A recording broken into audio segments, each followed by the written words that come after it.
Welcome to my Shiva shawl tarot channel. దయచేసి నా channel subscribe చేయండి, లైక్ కొట్టండి, షేర్ చేయండి.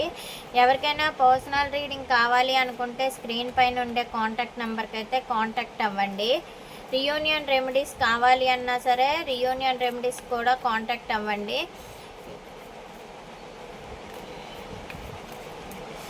Universe gratitude gratitude gratitude.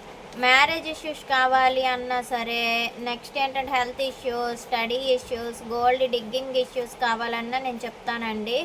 ఇంకొక మాట ఏంటంటే టారోట్ రీడింగ్ క్లాసెస్ కావాలన్నా, క్యాండిల్ వ్యాక్స్ రీడింగ్ క్లాసెస్ కావాలన్నా, నెక్స్ట్ ఏంటంటే న్యూమరాలజీ కూడా నేను చెప్తానండి. మీరు పర్సనల్ రీడింగ్స్లో తెలుసుకుంటే మీకు నేను చెప్తాను యాక్యురేట్గా. కుజిదాశాలు ఏమున్నా ఏదైనా సరే నేను మీకు రీడింగ్లో చెప్తాను. ఇప్పుడు నేను చెప్పబోయే టాపిక్ ఏమిటి అంటే, అసలు మీ మనసులో మీ పర్సన్ మీద జెన్యూన్ లవ్ ఉందా లేదా?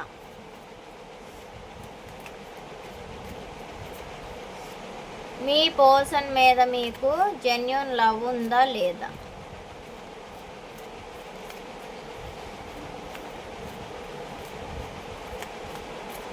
చెప్పండి యూనివర్స్. చూసే వ్యూయర్స్కి వాళ్ళ పర్సన్ మీద జెన్యూన్ లవ్ ఉందా లేదా చెప్పండి యూనివర్స్.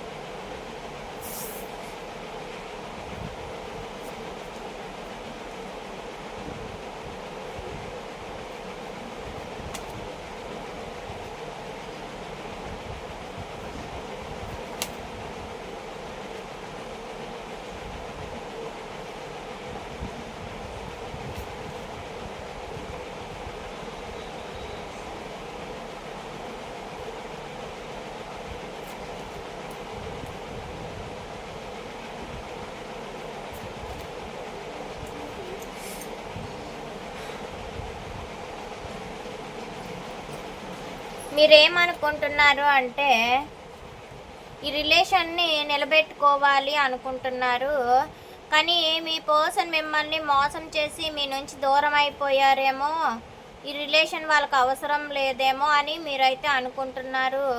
మీ పర్సన్ని ఒక పాసింగ్ క్లౌడ్గా మీరు చూస్తున్నారండి. మీరు ఆన్లైన్లో, నెక్స్ట్ ఏంటంటే ఆఫ్లైన్లో మీ పర్సన్ గురించి మీరు ఎవ్రీ టాపిక్ కూడా తెలుసుకుంటున్నారు.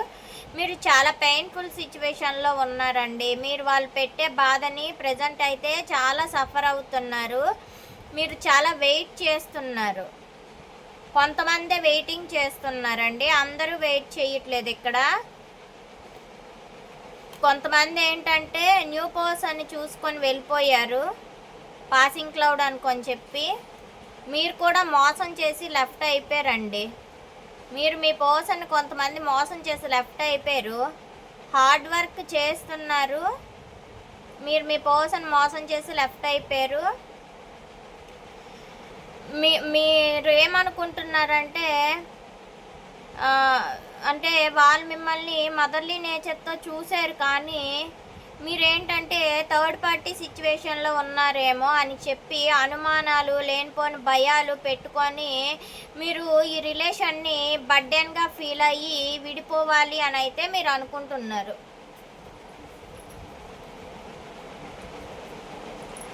చూడండి, మీరేమనుకుంటున్నారంటే యాక్చువల్గా ఈ విధంగా ఉన్నాయి కాబట్టి మీదైతే ఒకప్పుడు ఫ్యామిలీ మెంబర్గా మీరు ఫీల్ అయ్యారు, కానీ మీరు లేనిపోని అనుమానాలు పెట్టుకొని ఏంటంటే కన్ఫ్యూజన్ స్ట్రైట్లో ఉన్నారు. వాళ్ళ నో కాంటాక్ట్ సిచ్యువేషన్ వల్ల మీరేమనుకుంటున్నారంటే మీరు ఎన్నిసార్లు వాళ్ళకి ఆఫర్ ఇచ్చినా వాళ్ళ చుట్టూ ఆప్షన్స్ ఉన్నాయేమో, అందు గురించే వాళ్ళు నేను ఇచ్చిన ఆఫర్ని స్వీకరించట్లేదు, నేను ఎన్నిసార్లు ఐ లవ్ యూ చెప్పినా, నేను ఎన్నిసార్లు మెసేజెస్ చేసినా, నేను ఎన్నిసార్లు కాల్ చేసినా వాళ్ళు లిఫ్ట్ చేయట్లేదు, వాళ్ళు మెసేజెస్ చేయట్లేదు, నన్ను బ్లాక్లో పెట్టారు. నేను ఎందుకు ఇంకా వాళ్ళ ఆప్షన్స్ చూసుకొని వెళ్ళిపోయారేమో అని మీరైతే మీ పర్సన్ విషయంలో అనుకుంటున్నారు. మిమ్మల్ని మోసం చేసారేమో, వాళ్ళ లైఫ్లో వాళ్ళు హ్యాపీగా ఉన్నారు కావాలా, వాళ్ళ లైఫ్ వాళ్ళు చూసుకుంటున్నారు కావాలా, వాళ్ళు అక్కడ చాలా హ్యాపీగా రెస్ట్ తీసుకుంటూ వాళ్ళ లైఫ్ని వాళ్ళు డీల్ చేస్తున్నారేమో అని మీరైతే అనుకుంటున్నారు.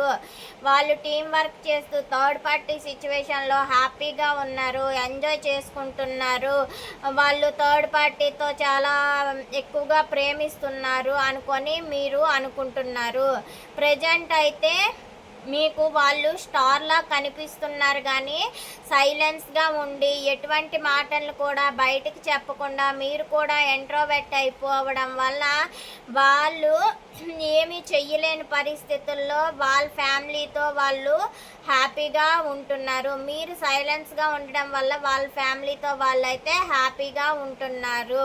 కానీ వాళ్ళకి మీతో రియూనియన్ చెయ్యాలని ఉన్నా సరే వాళ్ళు మీతో రియూనియన్ చెయ్యలేకపోతున్నారు. మీరు ఉండే సైలెన్స్ వలన వాళ్ళు మీతో రియూనియన్ అవ్వలేకపోతున్నారు అని అయితే ఇక్కడ యూనివర్స్ చెప్తున్నారు. వాళ్ళ ఫ్యామిలీలో వాళ్ళు హ్యాపీగా ఉన్నారు.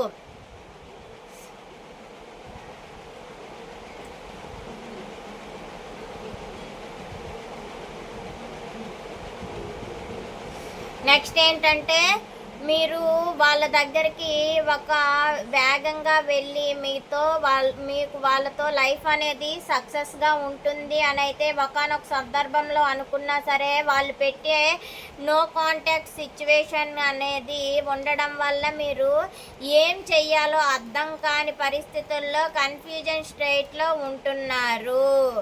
కానీ మీరు కొత్త ఆలోచనలతో మీ పర్సన్తో రియూనియన్ చెయ్యాలి, న్యూ బిగినింగ్ చెయ్యాలి, ఫిజికల్ అట్రాక్షన్ ఉంది, అండర్స్టాండింగ్ ఉంది, కరేజ్ ఉంది, షార్ప్గా మీరు ఆలోచిస్తున్నారు, చాలా షార్ప్గా ఆలోచిస్తున్నారు. కానీ ఏమీ చెప్పలేని పరిస్థితుల్లో ఉండడం, స్టక్డ్ పొజిషన్లో ఉండడం మీరు లెట్ గో చేశారు. లెట్ గో చేయడం మీరు ఈగో చూపించి యాటిట్యూడ్ చూపిస్తున్నారు.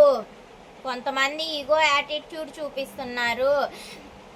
కొంతమంది ఏంటంటే పేషెన్స్గా ఉంటూ మీరు ముందుకు వెళ్తున్నారు, రిలేషన్ని నిలబెట్టుకోవాలి అని. మీరు కన్ఫ్యూజన్ స్టేట్లో ఉండి మీ మాటే నెగ్గాలి అనే ఆలోచనతో మీరు ఉన్నట్లుగా అయితే అది ఈగో అండి. వాళ్ళ ప్రైవసీని ఎప్పుడైతే మీరు మీ ప్రైవసీగా ఆలోచించి వస్తారో, మీరు పేషెన్స్గా ఉంటారో, మీ పర్సన్ మీ దగ్గరికి ఖచ్చితంగా వస్తారు. ఇదే రీడింగ్ ఇప్పుడు.